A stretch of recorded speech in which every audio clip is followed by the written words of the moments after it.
Fala, leitores da Bíblia. Hoje a gente vai ler 1 Pedro, capítulo 2. Despojando-vos, portanto, de toda a maldade e dolo, de hipocrisias e invejas e de toda sorte de maledicências, desejai ardentemente, como crianças recém-nascidas, o genuíno leite espiritual, para que por ele vos seja dado crescimento para a salvação, se é que já tendes a experiência de que o Senhor é bondoso. Creio que uma das grandes dificuldades dos cristãos é dar nome aos seus pecados. Veja, Pedro está falando com pessoas que já haviam sido convertidas, né? Então ele fala que essas pessoas devem se despojar da maldade, devem se despojar do dolo, devem se despojar da hipocrisia, de inveja e de toda sorte de maledicências. Creio que a maioria dos cristãos teria muita dificuldade em dizer de si mesmo que há no seu coração maldade, dolo, hipocrisia, inveja e maledicência na sua prática. Mas a gente precisa sondar o nosso coração e perceber que estas coisas operam em nossa vida. E muitas vezes nós estamos praticando isso ou internamente ou colocando para fora coisas que estão lá dentro do nosso coração e a gente nem mesmo se dá conta. Pedro está dizendo que nós devemos nos despojar destas coisas, e para que a gente possa se despojar dessas coisas, nós temos que tomar conhecimento da presença delas.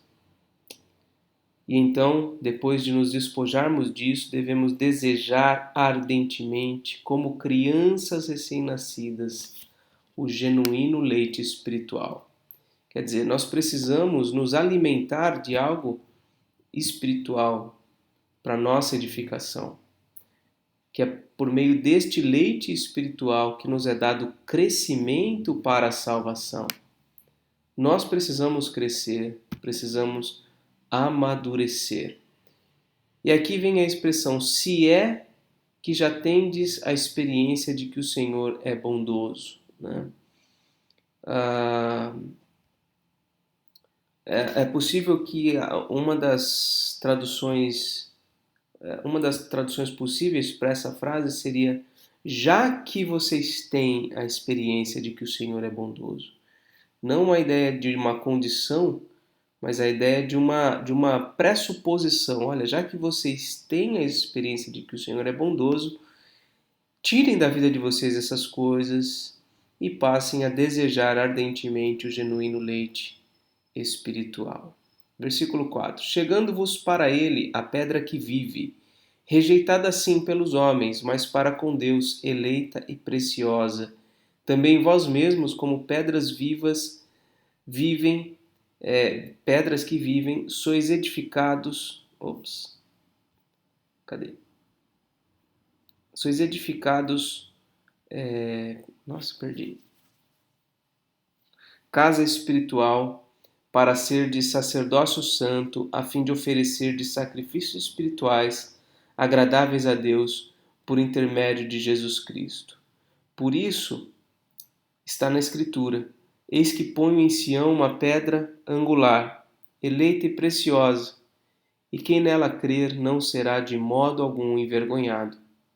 Para vós outros, portanto, os que credes, é a preciosidade, mas para os descrentes, a pedra que os construtores rejeitaram, essa veio a ser a principal pedra angular e pedra de tropeço e rocha de ofensa.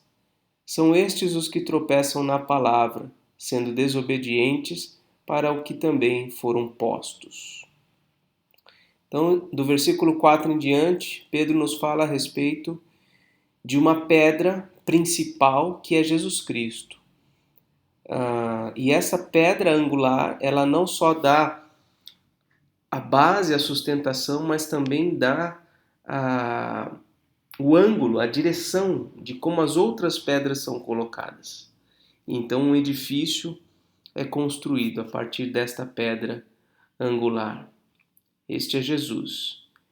Para os crentes, essa pedra é a preciosidade. Mas para os descrentes, essa pedra é uma pedra de tropeço. Aqueles que não creem em Jesus vêm a tropeçar e não chegam, portanto, à comunhão com Deus.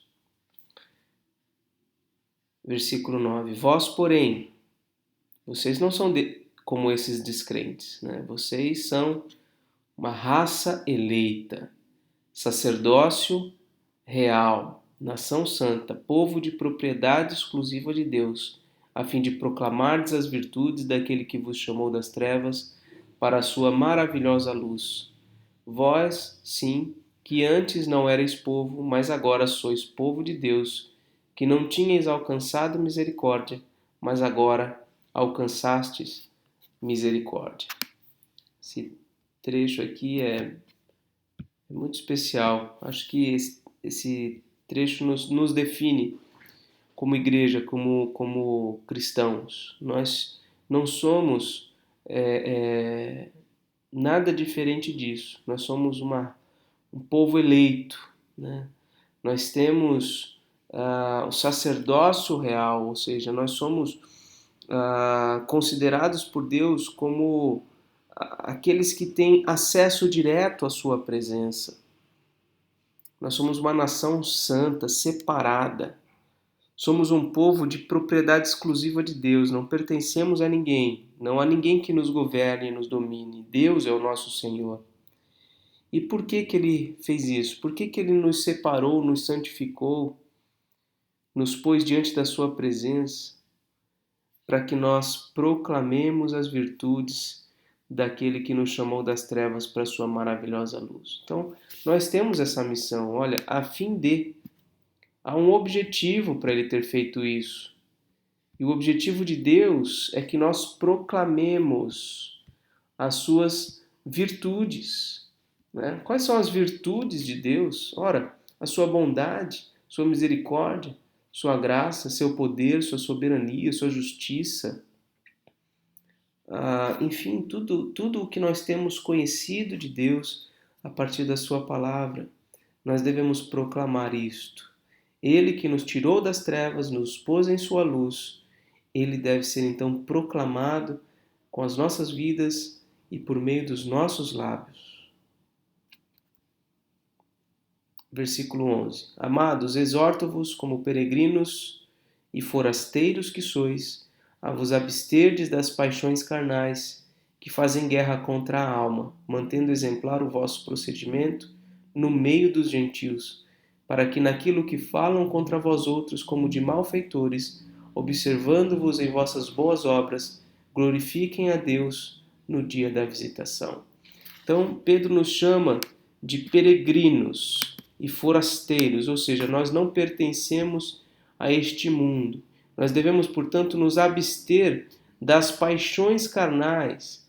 As paixões carnais são as coisas que satisfazem a nossa carne, mas que não tem nada a ver com a nossa identidade cristã.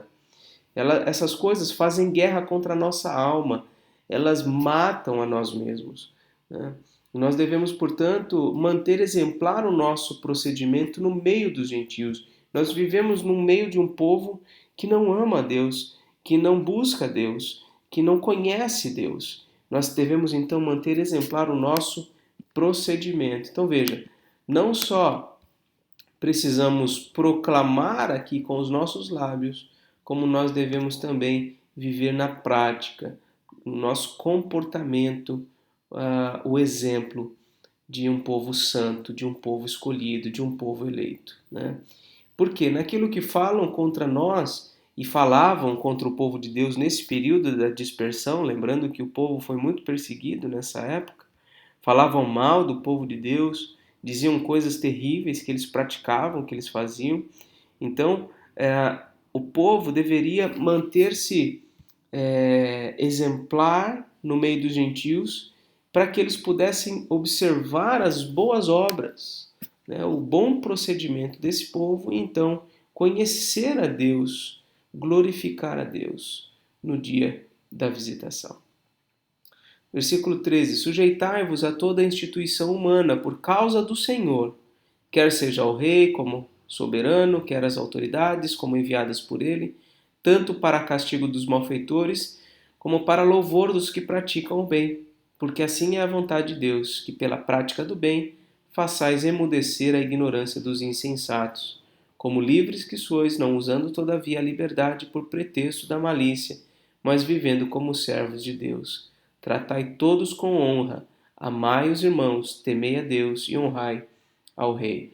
Então Pedro aqui nos fala de como deve ser o nosso procedimento, o nosso comportamento, de acordo com as pessoas que têm autoridade na nossa terra, na terra em que nós vivemos. Devemos nos sujeitar a eles, né? Devemos respeitá-los como soberanos, como autoridades. Por causa do quê? Olha só, por causa do Senhor. Muitas vezes não é porque eles são dignos do nosso respeito, não é porque eles são dignos do nosso serviço, mas por causa do Senhor, né? O Senhor colocou essas pessoas com autoridade nesta terra. E só o Senhor vai poder tirá-las desta posição. Devemos sim, mesmo sujeitando-nos a eles, respeitando-os, devemos sim fazer uso dos nossos direitos civis. Graças a Deus também vivemos numa sociedade, pelo menos aqui no Brasil, em que nós temos direitos, direito ao voto, temos direito a expressar opinião, temos direito de fazer enfrentamentos no campo das ideias e devemos fazê-lo, né? Mas não como rebeldes, não como pessoas más, mas como pessoas que amam e conhecem a Deus. O nosso comportamento deve refletir o nosso relacionamento com Deus, né? Porque esta é a vontade de Deus, que pela prática do bem, olha só, pela prática do bem, nós podemos fazer emudecer a ignorância dos insensatos. Talvez você, que é mulher, aliás, acho que quase 100%, 95% do pessoal que assiste esse canal são mulheres, né? Você que é mulher muitas vezes tem de lidar com o seu marido que é embrutecido, ignorante. Então, pela prática do bem, você pode fazer calar a ignorância do seu marido, se esse é o caso, né? Outro exemplo disso são no caso de patrões que não têm nenhum cuidado com seus funcionários. E você talvez sofra na mão de alguém assim. Pela prática do bem, você pode fazer emudecer a ignorância dos insensatos. Nós somos livres, olha só. Mas nós não somos livres para viver do modo como nós queremos. Nós somos livres não para usar a liberdade por pretexto da malícia, mas nós somos livres para viver como servos de Deus. Aqueles que não são livres, eles não podem viver como servos de Deus, eles não conseguem, por mais que eles queiram. Aliás, eles não querem viver como servos de Deus. Mas nós saímos das trevas, como foi dito aqui. Nós fomos aqui tirados das trevas e fomos levados para a maravilhosa luz do Senhor. Portanto, nós estamos livres para vivermos como servos de Deus. Diante disso, nós temos que tratar todos com honra, né?